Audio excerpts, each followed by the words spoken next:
Escuta audiolivres, literatura, corpo e acessibilidade. Um projeto do Centro de Formação em Artes da UFSB. Apoio: PROCIS, Pró-Reitoria de Sustentabilidade e Integração Social. 2. Notas de inverno. Inseto, água, coração de vidro. Para Claudia Dicker. Despedir-se do sonho de uma vida, despedir-se do corpo constituído pelo lenho morto para conversar. Na sala amarela, os espaços faltosos inventados por nosso querido Sigmundo. Pelo sim, pelo não, tropeçar nas palavras com a consciência voraz do fracasso. Digo fruto ao invés de furto, digo manha e suporto a presença de outras mães, inclusive a da minha única mãe, intocada. Digo que Viena fascina menos que algum kibbutz entre oliveiras velhas, e percebo teu Deus sem arestas nem crenças. Duas mulheres capazes do silêncio de morte aos 31 anos. Duas mulheres subitamente mais fiéis que todas as outras. Pobres mulheres perdidas diante da janela que sustenta parte de minhas costas. Haverá certamente um outro tempo em que poderemos reconhecer que aquela conversa, sempre marcada pelo relógio da tarde, poderia ter feito parar o sonho mesquinho de uma dama. Haverá novamente um tempo da devassidão e da colheita, da safira azulada e do lenço verde selado ao teu pescoço. Somente as duas merecem aquela idade. Eu, inseto, talo coisas até o pó para fazer de ti o limbo.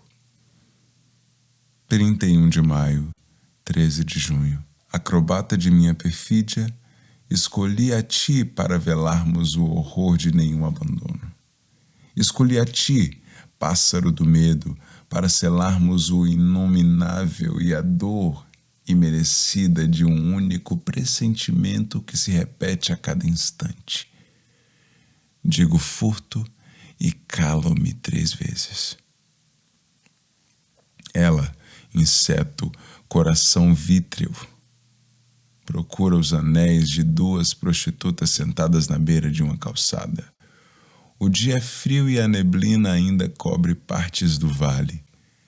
Talo coisas até o pó para esquecer a menina que agarrou com força ao pescoço da mãe. 4 de março. A mãe usa o mesmo lenço verde. Usa a mesma data. Usa os gestos escasos e a fala estanque de uma concubina. Nada esvaziará os entômicos de meu ventre. Nada arrancará o temor imerecido de um abismo entre as pedras, a dureza de uma calçada, a pouca cal branca para realimentar o primeiro rente aos pés. Retiro de minha infância.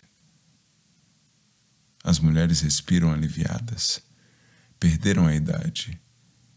Dividiram os embates e o tempo. Apenas para uma delas é impossível falar. A outra se recosta em sua poltrona seca e pensa que, afinal de contas, os afazeres domésticos não lhe trazem nenhuma culpa. O presságio estranho de uma tarde em Genebra. 13 de maio. Eu, de túnica branca e coroa de flores na cabeça, recostado a mim, o irmão mais novo. Quem de nós viverá por último? Quem de nós arruinará tristes façanhas sem medo? Quem de nós se calará diante da benevolência de nosso Pai? Tu me olhas com o semblante destro, com a curva acentuada nos olhos e resistes aos ataques tenebrosos dos seres de outras línguas. Nossa Senhora de todos os afetos, a escrita, o ciúme, o perdão, as dores de virgem na barriga vazia, a ladainha interminável de um inseto.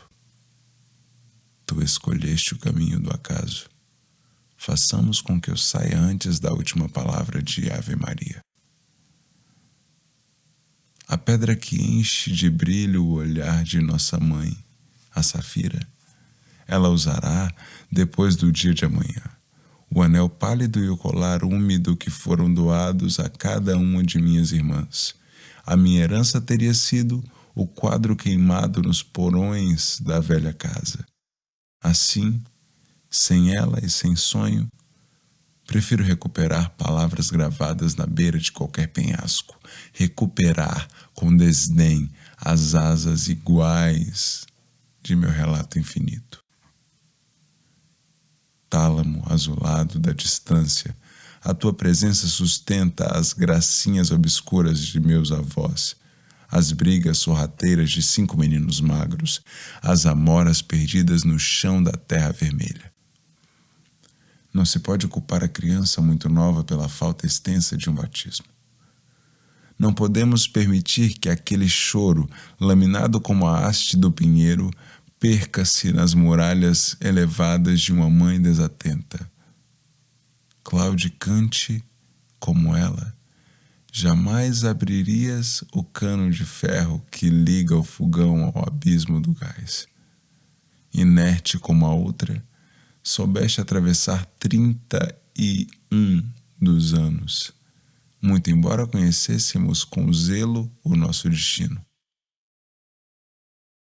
Apegada criança, já sem choro, a mãe senta constrangida na escada de madeira.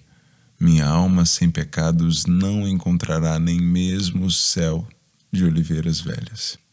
Digo amém para alguns pedaços de doçura. Abraço-te ainda uma vez, antes de deixar a sala sem cortinas. 2 mulheres caminham sozinhas na orla de uma cratera. O vento agita o lenço verde, agarrado à garganta de uma delas. Reconheço o braço que me deita em uma das 2 camas. Observo no escuro os buraquinhos na parede. São os buracos dos pregos caídos. Transpasso o olhar da parede a imagem verde de um tecido. Linho ainda não maduro. Distante como ervas e folhas. A cor da minha safira verde, de minha preguiça morna, terna e sem seiva. Era ele, ao lenço agarrado à sua garganta, que eu seria para sempre fiel. Belo Horizonte, Rua Boa Esperança, 2002.